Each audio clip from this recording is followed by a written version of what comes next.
મંતવ્યના health is wealth કાર્યક્રમમાં આપનું સ્વાગત છે। હું છું આપની સાથે સ્મિતા। તો આજે આપણે વાત કરીશું કાર્યક્રમમાં દાંતમાં જે સડો થાય છે તેના વિશે।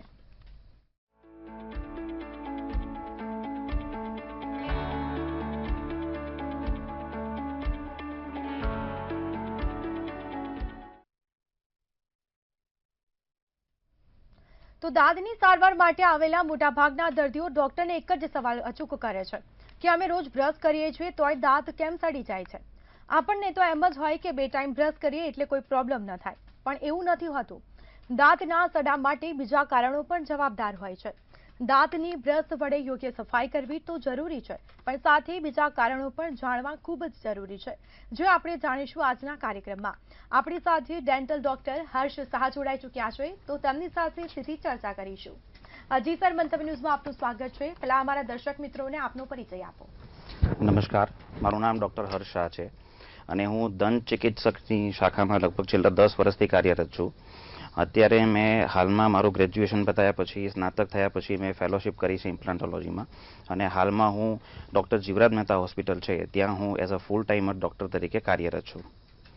બિલકુલથી સર, તો લોકોની સમસ્યા એ હોય છે કે 2 ટાઈમ બ્રશ કરવાથી પણ દાંતમાં સડો થતો હોય છે, તેના વિશે કોઈ જાણકારી?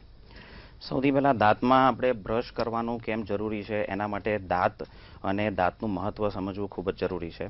આપણું જે મોઢાનું, આપણા શરીરનું જે સૌથી મોટું જે ઓરલ કેવિટી કહેવાય છે એ આપણા શરીરનો પ્રવેશ દ્વાર છે, અને ભગવાને આપણને 32 દાંત આપ્યા છે।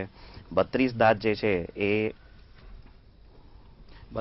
જે છે એ આપણા દાંત એ ખાલી એકલું દાંતને આપણે લઈશું તો કદાચ તમને બ્રશનું મહત્ત્વ નહીં સમજાય, પરંતુ દાંત એ પેઢા, આજુબાજુના હાડકાં અને આપણા ગાલ એ સાથે ભેગા થઈ અને ઓરલ કેવિટી બનાવે છે, જે આપણી પર્સનાલિટી અને સ્માઇલ માટે ખૂબ જ મહત્ત્વનું છે। અને આ જે આટલું મહત્ત્વની વસ્તુને સાફ રાખવું એ ખૂબ જ જરૂરી છે। માની લો કે આપણું હૃદય છે, કિડની છે, એમાં જ્યારે કચરો ભરાય છે ત્યારે હાર્ટ એટેક થાય છે અને સ્ટોન થાય છે, કિડની સ્ટોન થાય છે, અને એ ખૂબ જ જીવલેણ બીમારી તરફ લઈ જાય છે। એવી જ રીતે દાંત એ આપણા શરીરનો ખૂબ જ મહત્ત્વનો ભાગ છે, અને એને રોજ સાફ કરવું અને ચોખ્ખું રાખવું એ ખૂબ જ જરૂરી છે। એના માટે આપણે દિવસમાં ઓછામાં ઓછું, જેમ આપણે 3 વખત ખાઈએ છીએ એવી રીતે 3 વખત ત્યાં સાફ સફાઈની ખૂબ જ આવશ્યકતા છે। એટલે એક દંત ચિકિત્સક તરીકે મારી તમને એક જ સલાહ છે કે દિવસમાં ઓછામાં ઓછું 3 વખત બ્રશ કરવું ખૂબ જ આવશ્યક છે। બિલકુલથી સર, વધારે બ્રશ કરવાથી દાંત ડેમેજ થઈ શકે? આ એક જે દંત ચિકિત્સક તરીકે મારો જે અનુભવ છે એમાં આને હું એક ટેબુ તરીકે જોડીશ, કારણ કે જેટલા બી પેશન્ટ્સ અમારી પાસે આવતા હોય છે એમનો આ એક બહુ મોટો મિસકન્સેપ્ટ હોય છે કે જ્યારે દાંતને આપણે વધારે પડતા ઘસીએ, માની લો કે 2 મિનિટ 5 મિનિટ, તો એનાથી દાંત સાફ સફાઈ નથી થતા, અથવા લાંબા સમય સુધી ઘસવા જોઈએ તો જ દાંતની સાફ સફાઈ થાય। આ એક પ્રકારનું મિસકન્સેપ્શન છે। જો તમે લાંબા સમય સુધી દાંત ઘસશો તો એનાથી તમારા દાંતમાં સાથે સાથે પેઢામાં એ 100% ત્યાં પ્રોબ્લેમ થવાની શક્યતા છે। આઈડિયલ આપણે જો દાંતને બ્રશ કરવાનો સમય આપણે ગણીએ તો એ લગભગ 2 મિનિટથી ઓછો સમય, એના કરતાં બી ઓછો સમય લો તો સારું છે। તમે ડેડિકેટેડલી બ્રશ કરો, દિવસમાં 3 વખત કરો, પણ 2 મિનિટથી ઓછું કરો તો એ તમારા દાંતની સાફ સફાઈ માટે અતિ આવશ્યક છે અને એ જરૂરિયાતપૂર્ણ છે। બિલકુલથી, જ્યારે દાંતમાંથી લોહી, મતલબ કે પેઢામાં, દાંતના જે પેઢા હોય છે એમાંથી લોહી નીકળવું કે પછી તેનો દુખાવો થતો, તેનું કારણ શું હોય? દાંતમાં દુખાવા થવાના ઘણા બધા રીઝન હોય છે। તમે જેમ મને કીધું કે દાંતમાંથી લોહી આવે છે, દાંતમાંથી પરુ આવી, દાંતમાંથી ગંદી વાસ આવવી, મોઢામાંથી ગંદી વાસ આવી, આ જે અત્યારે હાલમાં આપણે જે બી કોઈ પેશન્ટને જોઈએ તો આ બહુ જ કોમન સમસ્યાઓ છે કે જે અમારી પાસે લઈને આવતા હોય છે, અને એનું બહુ જ સીધું, અને આપણે એને સંપર્ક કરીએ, એના કારણ પાછળ જઈએ તો એ દાંતની સાફ સફાઈ ન રાખવાથી, એટલે કે જે પ્રિવેન્ટિવ મેજર્સ છે જેનાથી આપણે ક્યોરેટિવ જે સર્જિકલ પાર્ટ છે એમાં જતું આપણને અટકાવે છે, અને જે ખૂબ જ ઓછી મિનિટમાં, મેં તમને કીધું એમ 2 મિનિટ કે 3 મિનિટ તમે બ્રશ કરો એનાથી તમારા દાંતમાં જેટલા બી પાયોરિયા, જે અત્યારે 100માંથી 90% પેશન્ટમાં પાયોરિયા જોવા મળે છે, જેના કારણે દાંત જે છે એ હલવા માંડે છે અને છેલ્લે દાંત પડી જતા હોય છે, તો દાંતમાંથી ખૂન આવવું, પેઢામાંથી ખૂન આવવું, બ્લડ આવવું, ગંદી વાસ આવી, અને એ જે પાયોરિયામાં કન્વર્ટ થાય છે એનું મુખ્ય કારણ છે કે તમારું ઓરલ હાઇજીન, એટલે કે તમારા મોઢાનું જે સ્વાસ્થ્ય છે, જે સ્વચ્છતા છે, એ સ્વચ્છતા આપણે જાળવતા નથી। એનું જ સૌથી મુખ્ય કારણ છે. બિલકુલથી. તો દાંતમાં કોઈ પ્રોબ્લેમ હોય કે ન હોય, પરંતુ નિયમિત તેની ચકાસણી કેટલી વાર કરાવવી જોઈએ અને નિયમિત તેની ચકાસણી કરાવવી જોઈએ કે કેમ, તેના વિશે માહિતી આપો. બહુ જ સારો ક્વેશ્ચન છે કે દાંતની ચકાસણી કરાવવી જોઈએ કે કેમ. અત્યારે આટલા મારા બહોળા અનુભવમાં જેટલા બી પેશન્ટ આવ્યા છે એ મારી પાસે એટલા માટે જ આવ્યા છે કે એમને દાંતમાં પ્રોબ્લેમ છે, એટલા માટે નહીં કે કોઈ દાંતમાં પ્રોબ્લેમ છે કે નહીં એ ચકાસવા માટે. એટલે હું કહેવા એટલું માંગુ છું કે જે પ્રિવેન્ટિવ મેજર છે, એટલે કે દાંતમાં કોઈ પ્રોબ્લેમ થતા હોય એને અટકાવવા માટેના જે પ્રયાસો છે એમાં સૌથી પહેલું આપણે જો પ્રાયોરિટીમાં મૂકીએ તો એ છે ડેન્ટલ ચેકઅપ. સામાન્ય માણસને ખાલી અરીસામાં આપણે દાંત જોવાથી દાંતમાં પ્રોબ્લેમ છે કે નહીં એનો ખ્યાલ નથી આવતો. એટલે એના માટે તમારે દંત ચિકિત્સક પાસે, ડેન્ટિસ્ટ પાસે જઈ અને એમાં રેગ્યુલરલી વર્ષમાં એટલીસ્ટ 3 વખત, દર 4 મહિને 1 વખત તમે અમારી પાસે આવો, તમે દાંતનું વ્યવસ્થિત ચેકઅપ કરાવો. એમાં કોઈ નાની મોટી બીમારી હોય તો અમે એને તપાસ કરી શકીએ, તમને જાણ કરીએ, તમને અવેર કરીએ.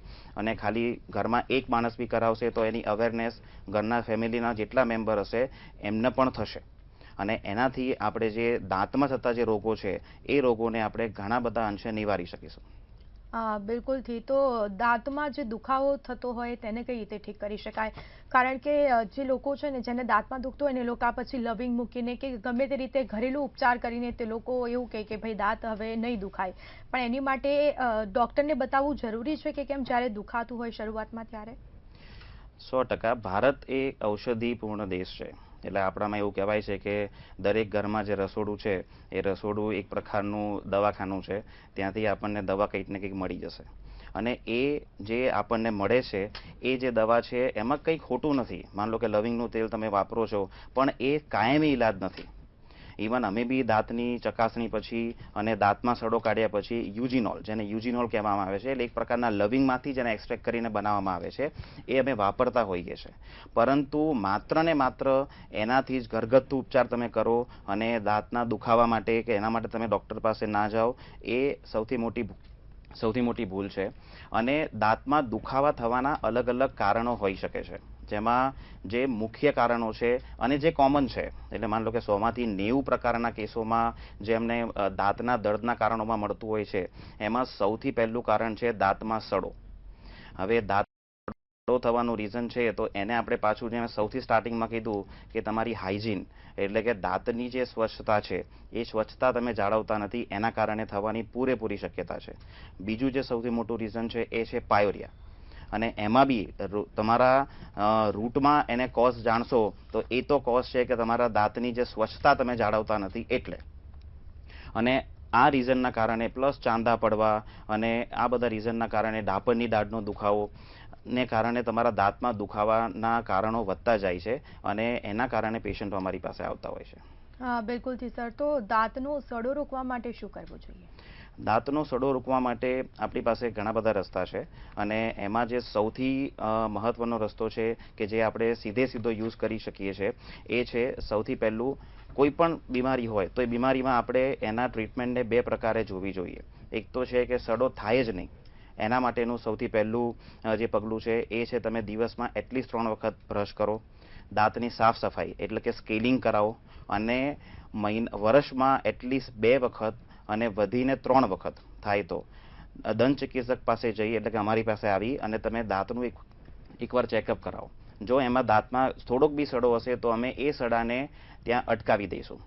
માની લો કે સડો તમારો વધી ગયો છે. હવે દાંતમાં થોડુંક તમને બેઝિક દાંતનું કન્સેપ્ટ સમજાવું તો દાંતમાં એ 3 પ્રકારના લેયરથી બનેલું હોય છે.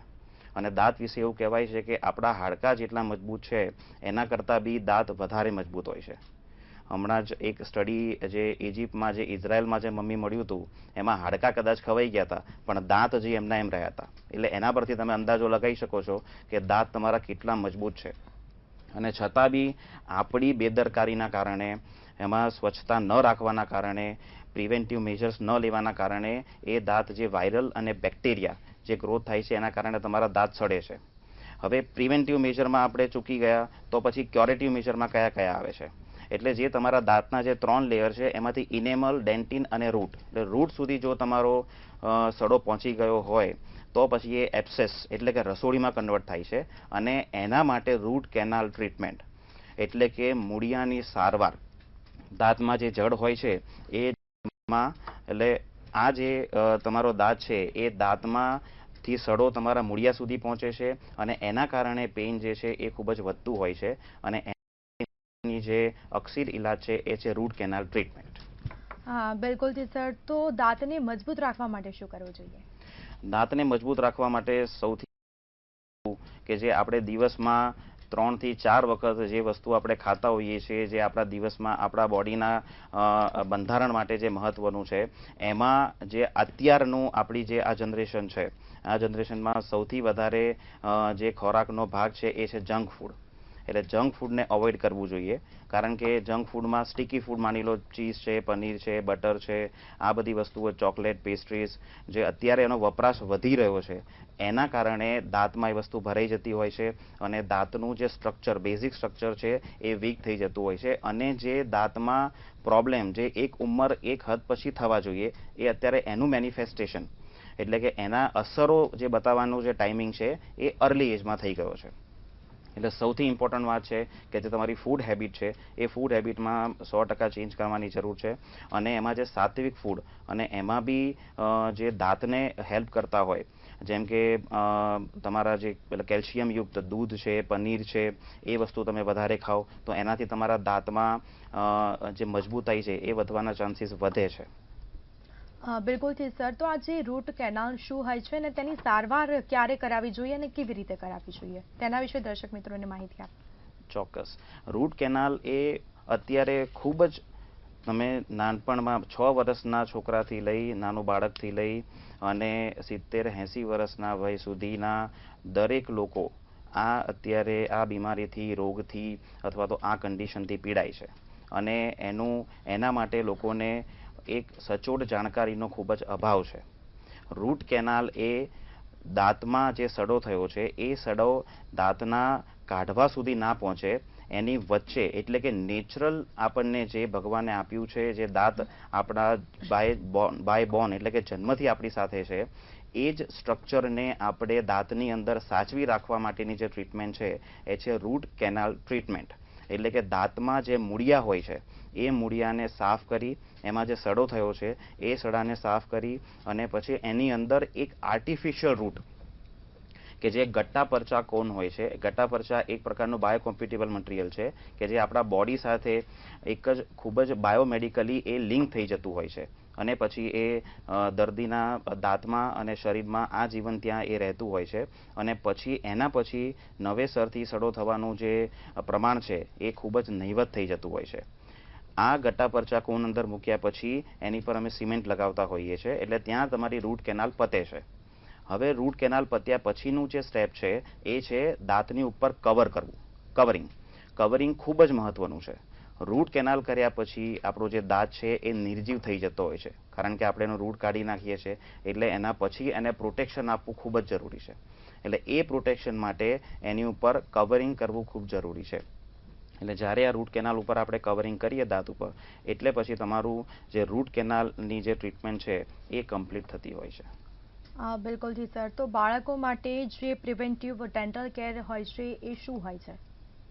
બાળકોમાં આમ તો જન્મથી જ ઘણી વખત જન્મથી પણ આપણને દાંત એમાં પ્રેઝન્ટ હોય છે, જોતા હોય છે, જેને નિયોનેટલ ટીથ કહેવામાં આવે છે, ત્યાંથી લઈ અને 14 વર્ષ સુધી. એટલે આમ તો 0 ડેથી 14 વર્ષ સુધીના બાળકોમાં આપણે પ્રિવેન્ટિવ ડેન્ટલ કેરની ખૂબ જ જરૂર છે. અને એમાં પણ જે સૌથી કોમન જે દાંતમાં બાળકોના દાંતમાં આપણને જે પ્રોબ્લેમ જોવા મળે છે એ છે નર્સિંગ બોટલ કેરીઝ. હવે નર્સિંગ બોટલ કેરીઝનો મતલબ શું? અત્યારે નાના છોકરાઓને જે આપણે દૂધ પીવડાવીએ, જે માતાઓ દૂધ પીવડાવતી હોય છે, એ બોટલ થ્રુ દૂધ પીવડાવતી હોય છે અને એ જ્યારે એમાં પ્રોપરલી હાઇજીન મેન્ટેન કરવામાં ના આવે અથવા તો એમાં શુગરનો વધારે પડતો યુઝ કરવામાં આવે તો એના કારણે જે નાના બાળકોના દૂધિયા દાંત જે હોય છે એ દાંતમાં સડો થતો હોય છે અને એ સડાના કારણે પછી એમના દાંત પડી જતા હોય છે. કોઈ પણ મનુષ્યના સમગ્ર જીવનમાં 2 પ્રકારના દાંત આવે છે.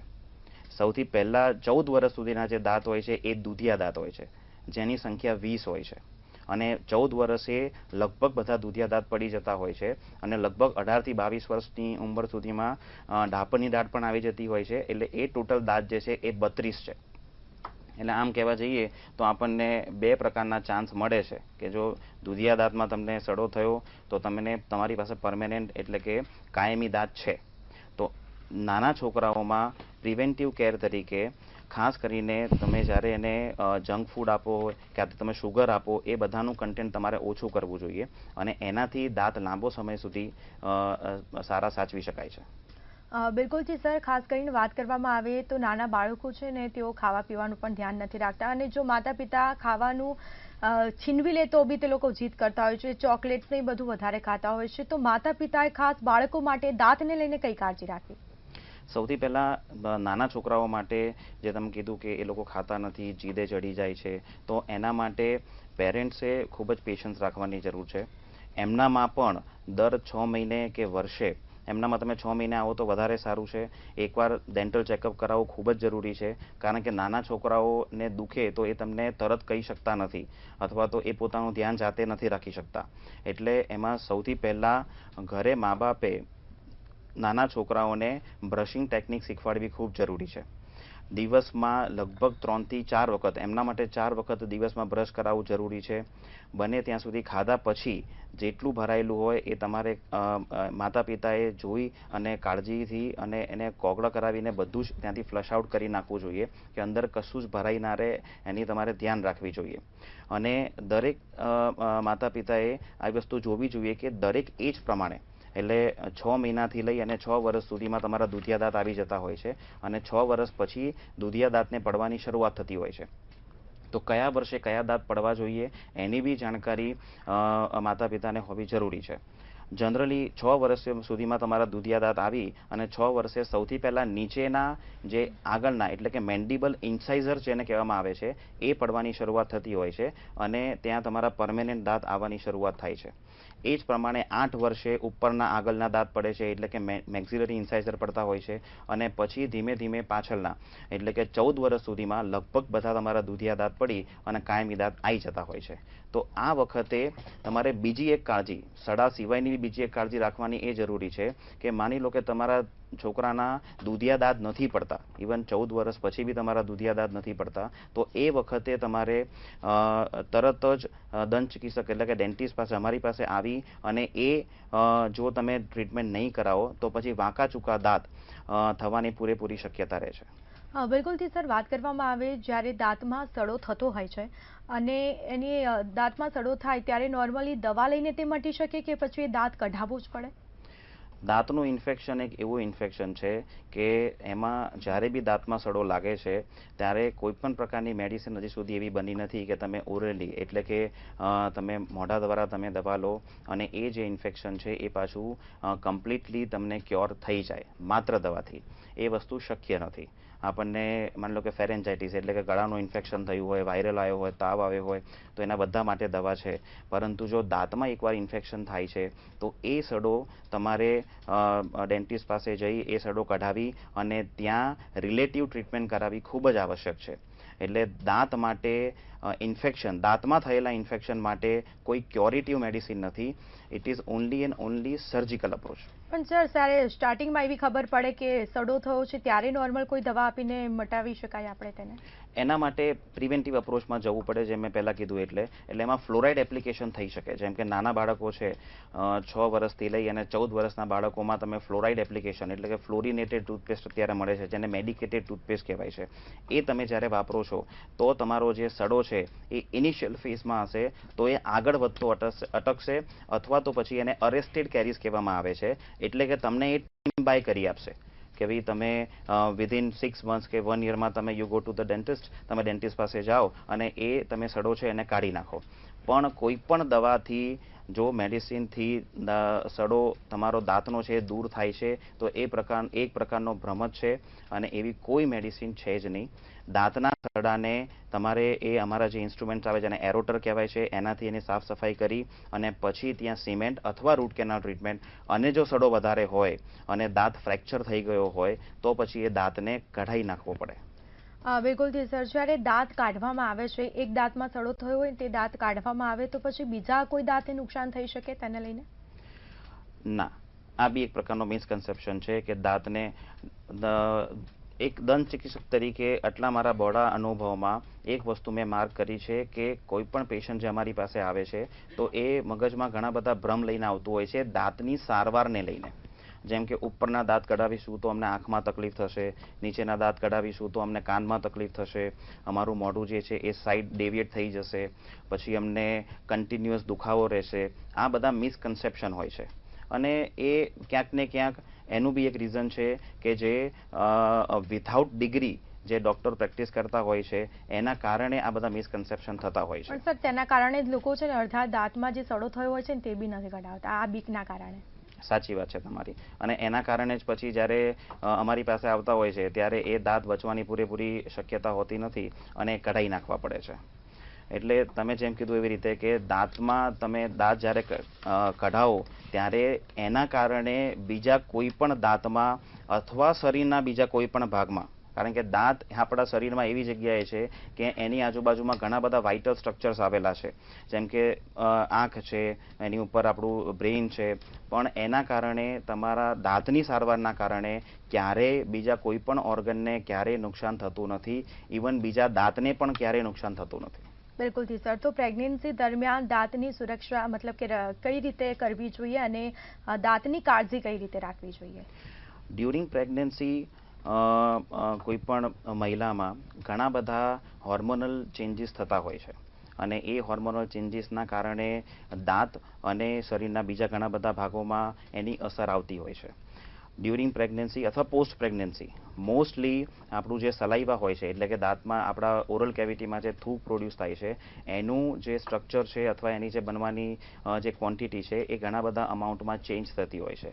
પ્લસ ડ્યુરિંગ પ્રેગ્નન્સી જે ફિમેલ હોય છે એને ઘણી બધી ખટાશવાળી વસ્તુ છે કે એ ખાવાની ઈચ્છા હોર્મોનલ ચેન્જીસના કારણે થતી હોય છે અને એના કારણે તમારા દાંતના સ્ટ્રક્ચરમાં ચેન્જ થાય છે. પ્લસ ડ્યુરિંગ પ્રેગ્નન્સી અમે જોયેલું છે એ પ્રમાણે એસિડિટી એટલે કે જે પિત્ત સ્ત્રાવ છે એનું બી પ્રમાણ વધતું હોય છે અને એના કારણે બી તમારા દાંતમાં નુકસાન થતા હોય છે. એટલે આ બધા માટે જે દાંતમાં જે પ્રિવેન્ટિવ કેર છે એ છે કે 9 મહિનામાં જે વચ્ચેના 3 મહિના છે જેને આપણે સેકન્ડ ટ્રાઇમિસ્ટર કહીએ છીએ, એ ટ્રાઇમિસ્ટરમાં આપણે દાંતની કોઈ પણ સારવાર ખૂબ જ સરળતાથી કરી શકીએ છીએ. પણ ડ્યુરિંગ પ્રેગ્નન્સી કોઈ પણ દાંતની સારવાર કરાવતી વખતે સૌથી મહત્વની વસ્તુ જે ધ્યાનમાં રાખવાની છે એ છે કે તમે કોઈ પણ દાંતની સારવાર ડ્યુરિંગ પ્રેગ્નન્સી કરાવતા હો તો એમાં એક્સરે એ કમ્પ્લીટલી કોન્ટ્રા ઇન્ડિકેટેડ છે અને જે હેવી એન્ટીબાયોટિક જે હોય છે એના માટે તમારા ગાયનેકનો કન્સર્ન લઈ અને આગળ વધવું જોઈએ. બિલકુલથી સર, તો આ છેલ્લો સવાલ દર્શક મિત્રોને ખાસ એ માહિતી આપશો કે રેગ્યુલર દાંતની કાળજી કઈ રીતે રાખવી જોઈએ?